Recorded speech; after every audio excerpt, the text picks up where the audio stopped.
Shut up! Hi, welcome to Conversations with Carol and Cheryl. Hi, Carol. Hey, Cheryl. We have a special guest with us today, and her name is Carla, and she is a believer in sex toys.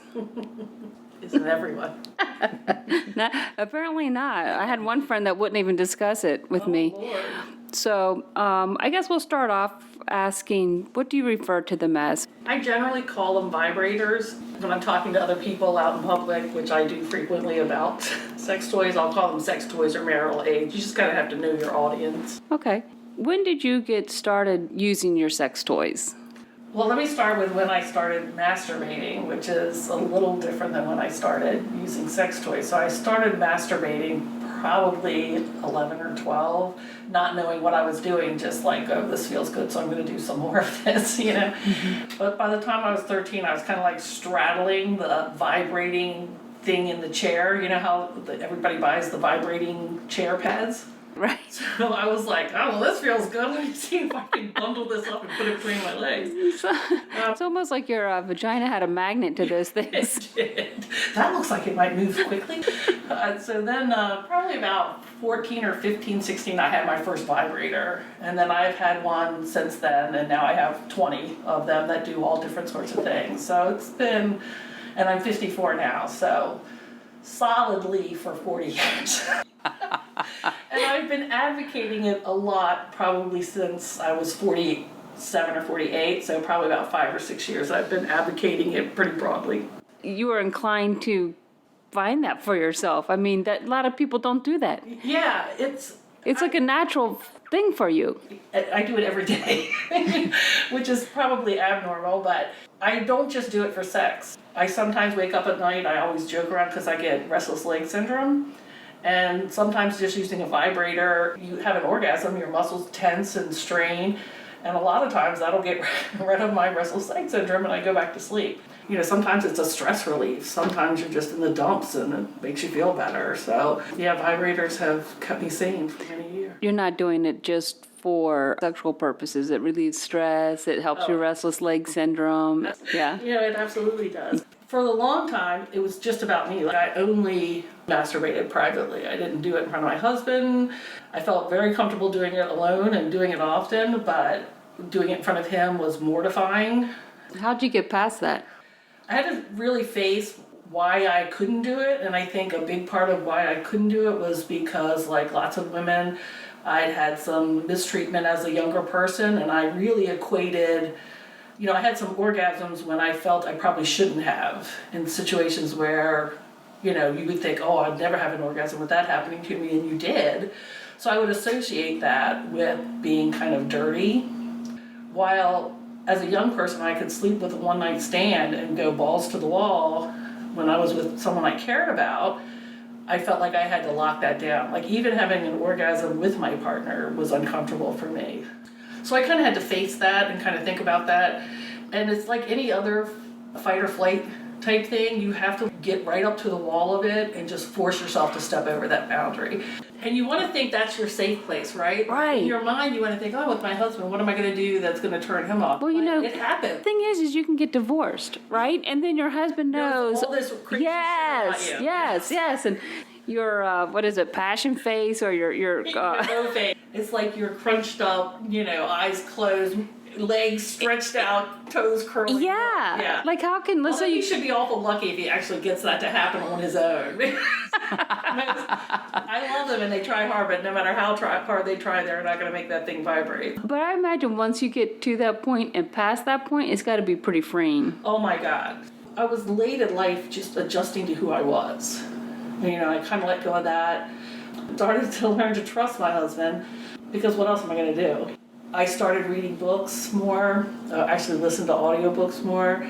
I started talking to people a lot more. Is this all into getting to trust your husband, what you were reading and talking to people, or just overall? Just overall starting to feel better about sex. I see, okay. You know, like talking to my girlfriends and talking to my friends, and also talking to my children, because I wanted my kids to know that you should have good, healthy sexual relationships.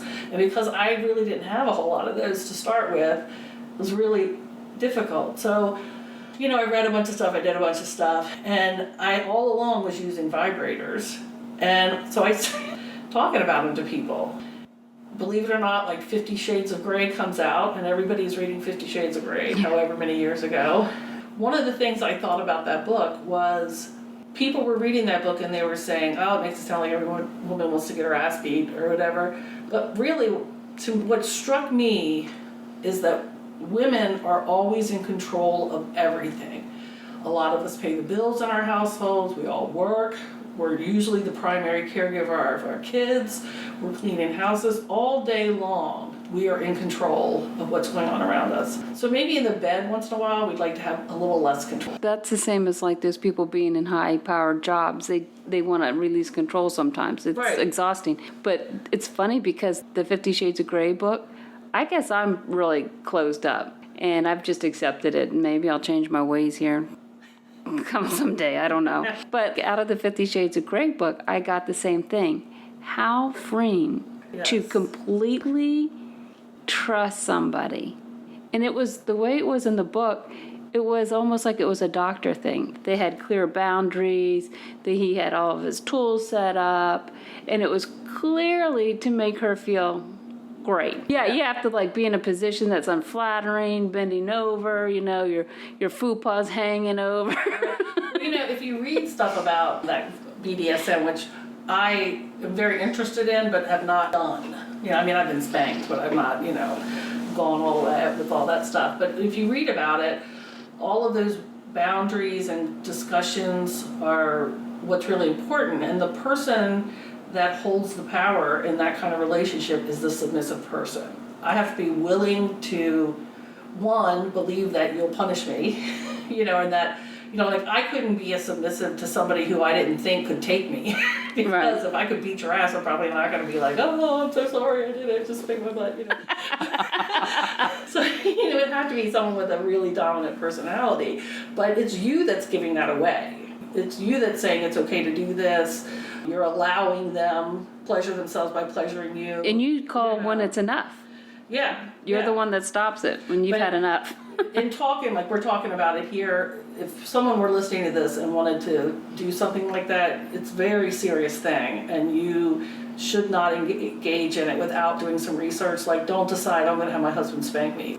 Go online and do some research, or go to a club or something and see what it's about, because it can also be a very dangerous thing if you are not educated in what you're doing. Well, I could imagine someone getting so carried away they literally can't stop themselves. Right. You know what I mean? And they don't even know it's in them. You're And tapping you're into right. something that's dormant, maybe, Right. And as the dominant, the dominant has to be really educated, because you can hurt someone, and even with a safe word, if both of you are unexperienced, then you may not safe out quickly enough, and they may not really know how to spank a person with a flogger, or they might not really know how to use a crop or something on someone. They might think that's what they're supposed to do, and they read it in the book, so they're just gonna, whip out this flogger and start at it. But there's a way that is done correctly, and you don't want to just like bring him some shit and start beating each other around the room. So Right. I just want to make sure, since we talked about BDSM lightly, that we be clear that it's a serious thing. You have to do it correctly. So how did you find what pleased you when you were starting to experiment, and then when you felt comfortable with your husband? How did you start that process? And was he comfortable? he always knew that I used the vibrators, and he would say, I feel like I'm excluded. I want you to feel safe with me. And he had said multiple times over the years how turned on he would be watching me do that, even as a prick for having sex as part of foreplay or whatever. But to me, it was just my dirty little secret, Right. It was the worst kept secret, but it was a me thing, and I said that a lot of times. It's my personal time. It's my personal thing. I can comfortably have an orgasm. And we had a couple of arguments, and I'm vicious, and so is he. And I would say, he'd bitch about something, and I'd say, well, when's the last time I had an orgasm that I didn't give myself? Which is harsh. to say that. Eventually, he said, because you won't let me be Right. vulnerable at all. And he did everything he could to make me feel safe and secure. And I think what happened, like I said earlier, is I got to that part of fight or flight where I just fought. And I said, you know what, I'm just going to do this thing. And I did. I masturbated in front of him. It was a good thing. We may have been a little drunk. I would imagine you have to be that vulnerable. Well, when you first get started doing it, yeah. I mean, later, I think you get used to it. Like now, I would feel perfectly comfortable walking into the bedroom, doing whatever. It wouldn't bother me. But in the beginning, to ease into that. Now, he knows I have this toolbox full of toys, and they all do different things. And sometimes I want to be alone, sometimes I don't. Let's talk about your toolbox. Okay. I brought my toolbox with me today. And it literally, for those of you who can't see it, is a toolbox. Like a Craftsman red toolbox with a hand. It's a tickle toolbox. It's a tickle tool, that's really... And it has my collection of vibrators. And I think most women have 1 or 2 that they keep around, and I have maybe 1 or 22 that I keep around. But I do have ones that do different things, and there are different brands. So I'm going to talk a little bit about each one and maybe describe it. Brand that I frequently use is Lilo. They're a little pricey, but you can get them on sale. I use them because they're silicone and they feel not too rubbery but soft. They have a good feel to them, generally waterproof. They're generally rechargeable, and those are things you want to look at when you're buying a vibrator. I tend to buy the ones that plug in and recharge, and then I can take it off and go to any room in my house that I want to. It doesn't have string holding it to a battery pack, so you have a little more leeway with that. And then later on I'll talk a little bit about ones that have remote controls that you can use either privately or with your spouse that are kind of fun. Most of the ones I have, I'm holding in my hand a purple one from Lilo. It has a part that goes in, and then it has a part that is used for your clitoris. So when you put this into your vagina, this is still hitting your clitoris, so it does both things. I personally am an outie girl. I generally use the vibrator on my clitoris, and I seldomly put it into my vagina. Lots of women are very, love to put it in their vagina and use it as a sexual partner. I have a friend that insists on having the inside thing. This is called a sonic cruise. It is a life-changing vibrator, but it's loud. So this, I'm going to turn this one on so you can hear it. Is it in? I can't feel it. I can't make it turn on either. Let me try this one. Did you guys do something to it? No, it's probably me. I probably killed them all. All right, so here is one that's relatively quiet. It's loud on this mic, but it's relatively quiet in your bedroom. This is a prostate massager, so it's actually meant for a man, not for a woman. That's awfully big. It is not a beginner prostate, and I can tell you that I used it as a beginner prostate massager, and it was not a good experience. So I'll show you in a minute one that is a beginner one. But I can still, you wash it off and you clean it, you can use it on your vagina, it's not. And then this is the Sonic. So it's louder. Right. It sounds like somebody's outside doing the edging. Lawnmower, that's right. Again, it's called the Sonic, it's Lilo's, and it's a Sonic Cruise. It's designed just to sit right on your clitoris. This is new technology, sister. It doesn't have to sit directly on your clitoris. It can be around your clitoris, and the sound vibrations and stuff will still get you off really very quickly. One of the things that separates this from other vibrators, and especially the cheap toy ones, is when you push on it, it increases power. So most vibrators, and I tell people when they're shopping for vibrators, so if you turn, this is my favorite one. It sounds a little bit loud on the mic, but it's not really that loud in your house. Like I could use this with my husband sleeping next to me and I wouldn't wake him up. But if you push on this, you still feel a heavy vibration. You are buying a vibrator and you push it against your hand and it lessens in power. Do not buy it. Because anytime you're about to have an orgasm, as you push on your clitoris, you want more power, not for that to be the part where it starts to dull out. Put your hand on that. They're all clean. I washed them all up nice. It doesn't die down on you. And that part is the part that goes into your vagina, so the clitoris thing still is there too. So if you're going to the store to buy these things, and you're buying Mix food with this. you can do almost anything with that. And it is so pretty. It's beautiful. It's very ergonomic. It is. Yes. It is very It is. ergonomic. It's like if you have a tunnel, you can use it. Yeah, because you hook your finger right in this little part. You could spin it around. It could be a baton. And what is that one called? Soraya, Soraya. And it is on Leo on sale right now for $191.20. And what's the difference between that and the purple one you showed us originally? Part of it is the length. This is meant to hit your G-spot in a different way, so you'll see how it curves up and hits here.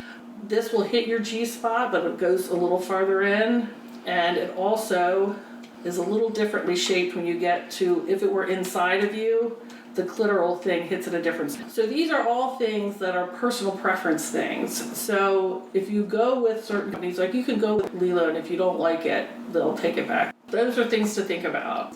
I always tell people rechargeable is super important. Waterproof, I don't use it in the bathroom in the tub very often, but if it's waterproof, like I said earlier, it's probably also sperm proof. So it won't break down if it gets bodily fluids in it. One of the other things we talked about earlier was the prostate massager. This one, and again, you can't see this, but what I'm holding is... No, this is for a partner. You don't do that with yourself, right? You don't have a prostate, honey. Oh.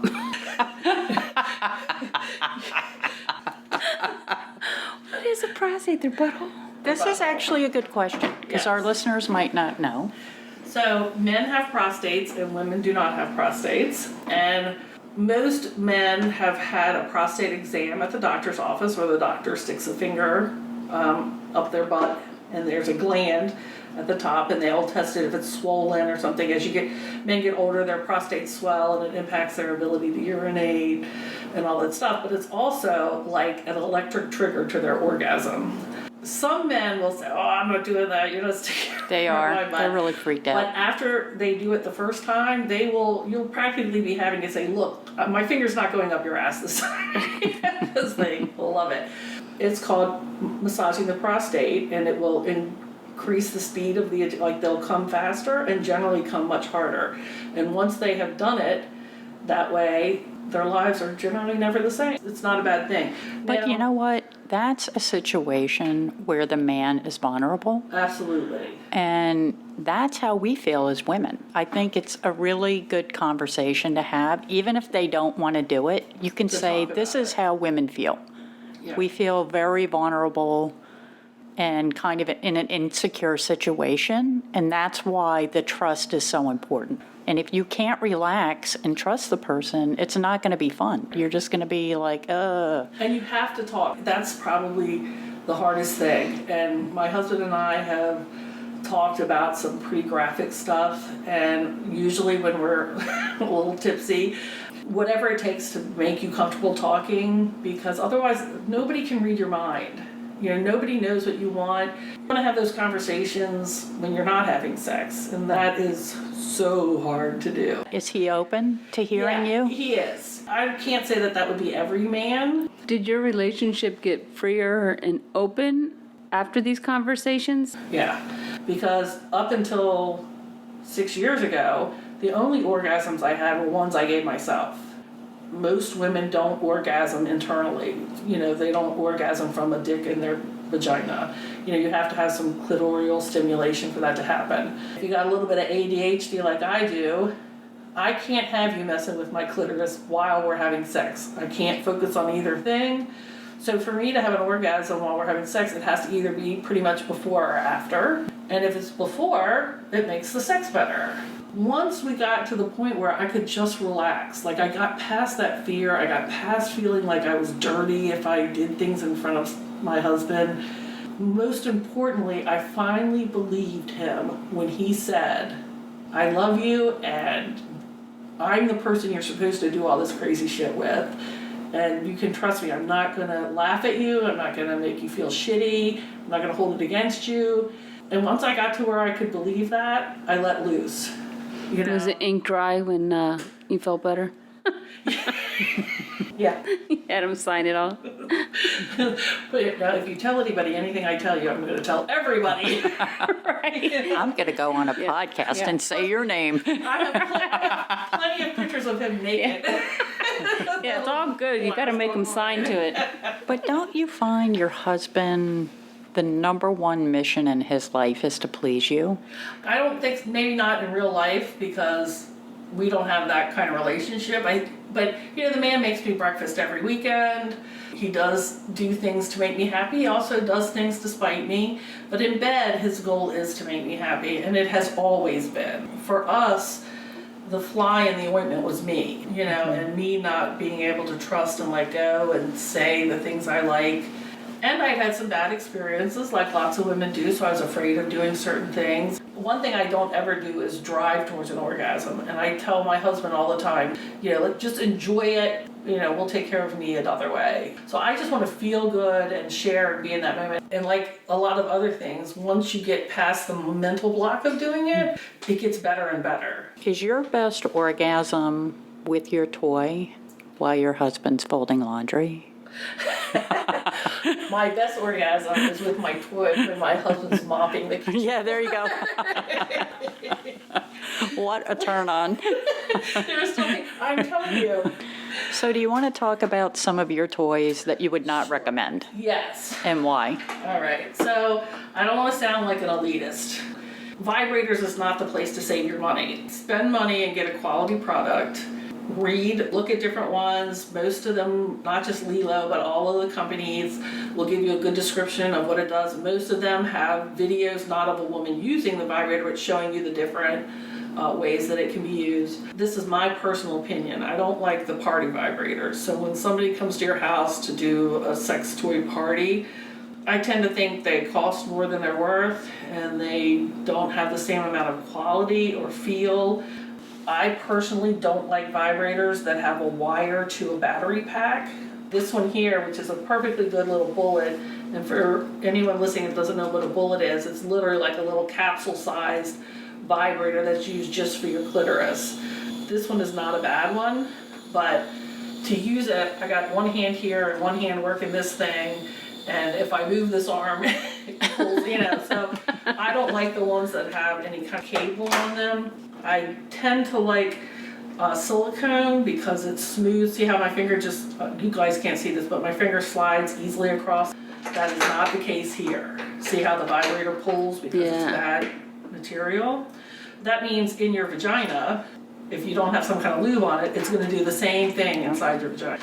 And a lot of the ones that they really advertise at those parties is the ones that do 900 things. I don't know about you guys. Like I said, I'm mostly an outside girl, so I don't really need a vibrator that vibrates and gyrates and has beads and bells and rabbit ears that don't rabbit ear in the right place. You guys can't see this on the podcast, but the one I'm holding in my hand, it has a rotation button, a vibration button.